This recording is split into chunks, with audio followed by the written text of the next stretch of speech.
A massive bomb cyclone blizzard hammering the Northeast this week, and now the big cleanup is underway. The intense storm dumping more than 3 feet in Providence, Rhode Island, 37.9 inches, a state record, and the highest total anywhere for this storm. This is not a quick cleanup. Recovery will take time, patience, and coordination. Heavy snow and wind creating whiteout conditions. At its worst, the storm dropping up to 3 inches of snow per hour in some areas. Travel becoming treacherous, cars sliding out of control outside Boston, many getting stuck, including emergency vehicles.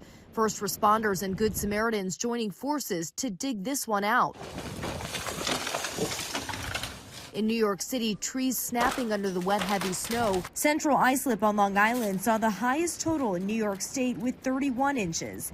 In New Jersey, Lyndhurst saw the most with 30.7 inches. Fallen trees and power lines knocking out power to hundreds of thousands of customers. For me, it was like you either got to get our power on or plow, because we don't want to sleep here tonight. Air travel also crippled, with more than 11,000 flights canceled since Sunday due to the storm. Our crews have been out around the clock since the snow started falling Sunday afternoon. They have been out there clearing everything. We're making sure that, the airport is open, which it is, and that all of the surfaces are safe for passengers and, of course, all of the aircraft.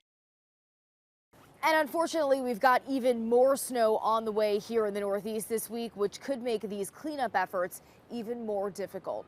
Rena Roy, ABC News, New York.